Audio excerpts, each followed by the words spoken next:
What do Dole Whip, craft beer, and Tiki Tony have in common? The search to answer that question took me to Anaheim, California, not far from Disneyland, where a craft beer maker has a new lineup on tap and in cans that borrows flavors and vibes from Tiki. In this episode of Rum-Soaked Radio, I'll sample some of those unique drinks, go behind the scenes with the head brewer, and find out how the drawings from the artist in the Beach Shack ended up on those cans. Hey, it's Tiki Scott, and I'm doing something completely different today. I am at Noble Ale Works down by Disneyland, and we are here to sample some of their kind of tiki-influenced seltzers. So anyway, we're going to start out here. This is the Painkiller.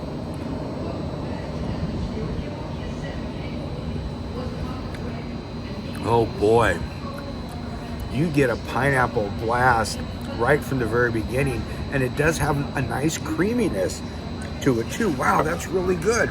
Next up is a tiki seltzer called the Shrunken Skull. Pomegranate and lime are the ingredients there.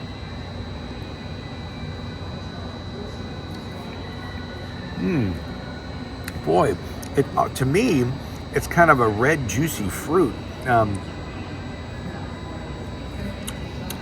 I like it. I don't get any lime. To me, there's no tanginess to it at all. There's a little bit of tartness, but I would expect that if it has kind of pomegranate something in there. It's a very good one. So far, though, the Painkiller is number one so far. New to their lineup is the Norwegian Paralysis. Think pineapple and orange soft serve and coconut.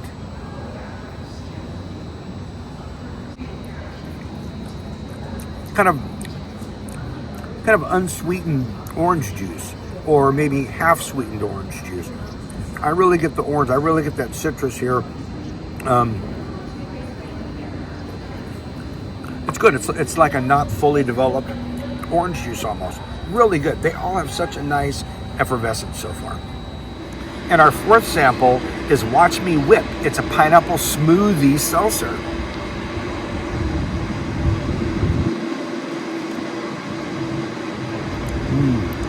That's a pineapple with a little spikiness to it. I think that's a good way to sum it up.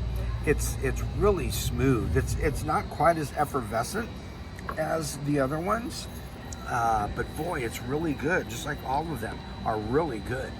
The epicenter of this whole entire tiki venture for us was two of our guys, Josh Buckhalter and Paul Watson, are very, very big tiki guys. We would go to Trader Sam's and stow away the tiki places by us, and we'd have a good time. And it got to the point where we wanted to be able to drink them when we had them. You know, we wanted to make them for ourselves. And so we decided, we picked up a couple ideas from different, from a piece over here, a piece over there, a piece to ourselves. And then we went back through some of the big tiki books, like Smuggler's Code was a really big influence on us. So we run through those, and we basically took a certain product, a certain flavor, took out the rum, and rebuilt that with just a certain a special mix we use for the pineapple, the orange, and pomegranate flavors, and then we actually use real tiki mixers. So we'll do Demarmara, we'll do Orizat, we'll do our own grenadine here. We'll make them in house and put them in there, and we just. After that, we throw a little bit of coconut on top of that, and it just creates this really nice, smooth feel. Then we're proud of it. We run them at 10%, so they really taste like cocktails. Just stoked to be doing something no one else is doing around here.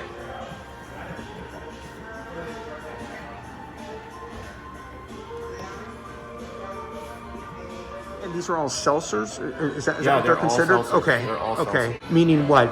Does that not have something that beer or an ale does have in it? Beer is usually primarily barley that's been where we've stripped the sugar out of the barley and fermented that. Whereas the seltzer is we just take a sugar of some sort, usually corn sugar, and just use that to make the food source for the yeast that make the alcohol. Instead of doing the barley where you get the flavor of the barley.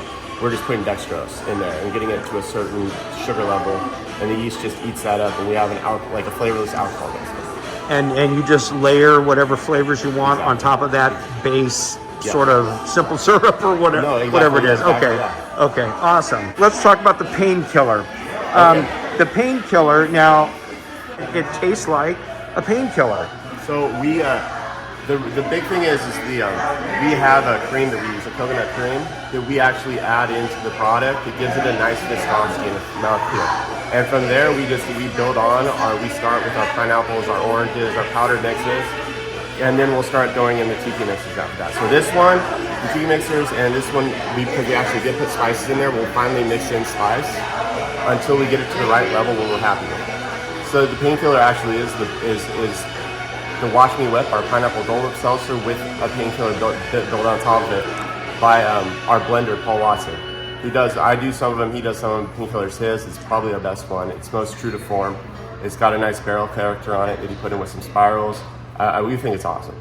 That's great. And then the other one that was quite impressive was the Norwegian paralysis. Yeah, the Norwegian paralysis is I love the artwork on this one actually. It's probably my favorite can.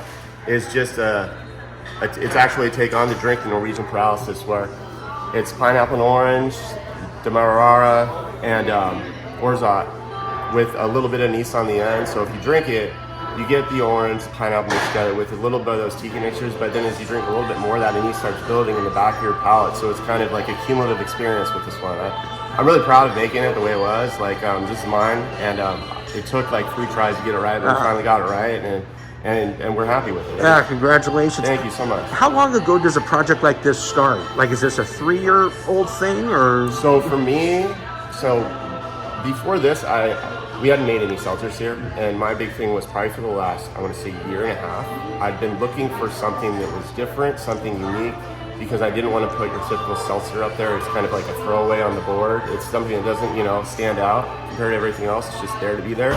So I went asking around, seeing ideas. I think Bottle Logic was really inspirational to me. Everywhere had some stuff that was really cool. And of course, Green Cheek, we went over there and had some similar stuff. And we just kind of took those and instead of going out in a general direction, flavor-wise, we stuck with the Tiki theme because that suited us. We love that scene. And we felt like that was a great way to focus, our efforts. We could find stuff that we can make. And we have whole cookbooks full, whole mixing books full to make. So really, we can run as far as we want to run. Wow, that's great. Yeah. And then people who know me are definitely going to recognize the artwork on these cans. And there's another one also. But this is Tiki Tony right here. How did you guys partner up with Tiki Tony? Okay, so my understanding of it is Josh Buckhalter is who really does our marketing and our manages the place for the most part. He's just a great networker, and I think he already knew Tiki Tony. Well, we knew Leonard Chan and Stowaway, and I think maybe that was how the connection was made, where we reached out to Tiki Tony. And he was amazing, actually. It was really amazing. He said he'd do the label for real cheap for us. And then we did it, and it was kind of hilarious. So the first one we did that was not here was the Mai Tai. And the day we were supposed to ship it to Tony, because we sent him a case of everything we do, we accidentally shipped it to someone else because we got the boxes mixed up. And so, he should have had the Mai Tai on Thanksgiving. Instead, he got Nobility, which was kind of sad. And he's really cool, and he designs the labels. And he's actually given us a ton of access to his stuff. We're just extremely grateful. To have that in the corner is just amazing. Yeah. And the support we have from the local community, from Stowaway and Leonard Chan. They've been amazing. They help us out. The mixologist helps us out. They want to work together. And when the holidays are finally over and the rush time's over, we're finally gonna get a chance to go over there and actually collaborate with them. We're really excited about that. Oh, that's great. Does the success of sort of this batch indicate that you'll do more Tiki stuff in the future? Our goal right now is to keep 3 Tikis on at all times. So we always have the Watch Me Whip, the pineapple one, the Tony pineapple, and then we'll have 2 other ones where we continuously rotate them. So the first time we went through it was the Mai Tai and the Drunken Skull. This time it was the Painkiller and Norwegian Paralysis. The next time we're gonna do a mango one, and I think we're just gonna do one that's entirely coconut with that's been aged on wooden spirals. So we get that nice little rum note to it from the spirals. And then going forth, we'll just look through the books and just come to an idea, and we start everything on a really small 5-gallon vessel and do a little test batch in a 6-stole and decide whether it's good enough and how it needs to be adjusted. But we really have just an amazing amount of recipes working right now. That's and we know exactly what we're using to make them. So, it's just combinations of flavors really now at this point. So we're just gonna keep going.